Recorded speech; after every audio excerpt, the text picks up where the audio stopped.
Marco Polo fue un comerciante y explorador veneciano que viajó a China y sirvió al gobernante mongol Kublai Khan. Las aventuras de Polo son relatadas en sus propios escritos, resumidos en un libro llamado Los viajes, en donde describe los pueblos, los lugares y las costumbres del Oriente, entre ellos la fabulosa corte del Khan. La obra literaria causó sensación y fue uno de los principales factores en la creación de una imagen duradera en las mentes europeas de que China era una tierra fabulosa de riqueza y exotismo, casi demasiado fantástica para ser creíble. Incluso si quedan dudas respecto de a dónde viajó y lo que vio con sus propios ojos, Marco Polo sigue disfrutando de la reputación como uno de los grandes exploradores mundiales de todos los tiempos, y su trabajo proporciona percepciones inestimables sobre el gobierno mongol y Asia en general a finales del siglo III. Marco Polo nació en el seno de una acaudalada familia de mercaderes venecianos en 1254. La madre falleció poco después del nacimiento de Marco. Luego, en 1271, con apenas 17 años, Marco acompañó a su padre y a su tío, Nicolò y Maffeo, en lo que fue el segundo viaje al Asia Oriental por sus superiores, visitando la corte del líder mongol Kublai Khan en China. El grupo estaba acompañado por dos frailes ansiosos de viajar como misioneros, pero que después de los contratiempos del viaje, solo llegaron hasta Armenia antes de regresar. Los Polo, en cambio, viajaron por tierra sobre las rutas comerciales bien establecidas y a menudo antiguas, incluyendo la ruta de la seda que cruzaba las planicies, las montañas y los desiertos que se extendían de Europa hasta Asia. Atravesaron Persia y el imperio del Ilkhanato, Samarcanda y el Turquestán, y luego el Kanato de Chagatai. A veces se detenían en ciertos lugares por meses mientras se recuperaban de la fatiga, la enfermedad, o esperaban compañeros de viaje para agruparse y formar una caravana escoltada que podría soportar mejor los peligros del viaje por territorios salvajes plagados de bandidos. En 1275, después de una ruta de 3 años y medio, los Polo finalmente alcanzaron la corte del Khan en su capital de verano de Xanadu. El líder mongol Kublai Khan gobernaba en China en ese momento como emperador de la dinastía Yuan bajo el nombre de Shisu. Kublai, nieto de Chingis Khan, también conocido como Genghis Khan, creó el imperio más grande que el mundo había visto, con el dominio mongol que se llegó a extender desde el mar Caspio hasta la península de Corea. La capital permanente de Kublai era Cambaluc, en el sitio de la moderna Beijing, la que se convertiría en la capital de China en 1421. El Khan era conocido como un entusiasta de la literatura. Él mismo favorecía al budismo, pero permitía que todas las religiones se practicaran, abrazando por sobre todo también la cultura china, a diferencia de sus predecesores, que no confiaban en otras culturas. Por lo que, en pocas palabras, el Khan era un anfitrión ideal para recibir a un viajero como Marco Polo. La admiración debió haber sido al instante, ya que Marco fue designado prontamente emisario permanente e itinerante del Khan. Una medida acorde con la política del gobernante mongol de no usar funcionarios chinos en la medida de lo posible. Y de forma paradójica, así como Marco asombraría posteriormente en su vida a Europa con sus relatos del Oriente.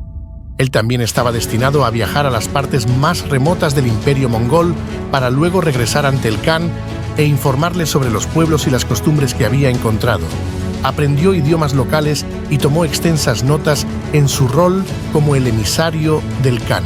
Marco, junto con su padre y su tío, dejó finalmente China en 1292, después de estar unos increíbles 17 años con el Khan del imperio mongol, quien solo los dejó salir muy a su pesar. La excusa era que Marco escoltaría a una princesa enviada por el Khan para casarse con un compañero gobernante mongol, Arghun, en Persia. El Khan les dio pasaportes de salvoconducto a través de su imperio y de los que eran sus estados vasallos, así como un regalo de despedida de joyas magníficas. Los Polo regresaron a su hogar en Venecia en 1295, el año después de la muerte de Kublai Khan, navegando en un viaje épico vía Vietnam, Sumatra, Sri Lanka y el Golfo Pérsico. Habían estado fuera de Venecia por 24 años y tuvieron una comprensible dificultad para convencer a sus conciudadanos de quiénes eran. Las fabulosas joyas con las que regresaron les ayudaron mucho e incluso les dio a los Polo el sobrenombre de Milioni, aunque algunas fuentes sostienen que el nombre derivaba de que Marco constantemente repetía la vasta riqueza que él había visto en China. La lealtad de Marco por su ciudad natal se mantuvo fuerte y el aventurero peleó en la guerra contra su enemigo tradicional, Génova, sirviendo como capitán en la guerra naval. Marco fue herido y capturado por los genoveses en 1296.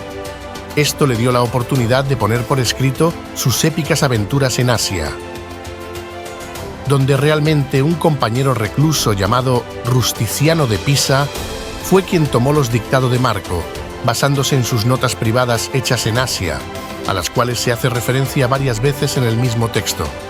Liberado de prisión, Marco vivió una vida tranquila y sin mayores altibajos. Se casó y tuvo 3 hijas. El aventurero murió a los 70 años en 1324 y fue enterrado cerca de la iglesia de San Lorenzo en Venecia. Una leyenda cuenta que en su lecho de muerte, al explorador se le requirió que confesara que su libro era todo cuentos de hadas. A lo que Marco respondió que no había descrito ni siquiera la mitad de las maravillas que había visto. Al trabajo final de las aventuras de Marco Polo, titulado sencillamente Il Milione, que en español significa el millón, ordinariamente se le da el título Los viajes de Marco Polo, también conocido como el Libro de las Maravillas en español. El manuscrito fue difundido hacia 1298 e inmediatamente causó sensación. Esta ventana al imposiblemente exótico y distante mundo del Oriente era irresistible. Los relatos fantásticos de gentes y costumbres increíblemente extraños cautivaron a la Europa medieval. También hubo incrédulos que pensaron que Marco era propenso a la exageración y a la licencia literaria, y que quizás jamás estuvo en todos los lugares en los que afirmó haber estado. Aunque para ser justos, en el prólogo del libro se establece desde el inicio que es un recuento tanto de lo que Marco vio por sí mismo como de lo que otros le relataron de segunda mano, lo que incluye el folclore y los rumores.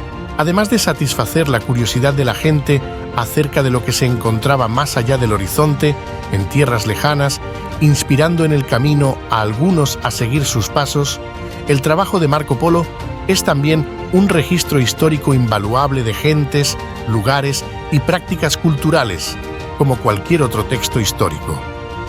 Ciertamente hay algunas omisiones impactantes en el trabajo. Los estudiosos han notado que no menciona el té ni el vendado de los pies, pero estos podrían no haber sido practicados por los mongoles como lo hacían los chinos. Tampoco menciona a la Gran Muralla de China.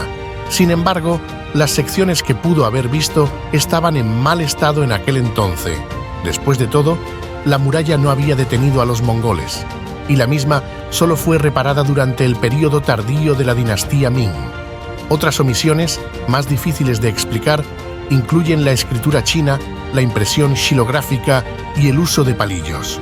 No obstante, a pesar de las omisiones, Marco hace mención de prácticas chinas únicas, desconocidas para la época en Europa, tales como la circulación de papel moneda y el uso del carbón como un combustible doméstico.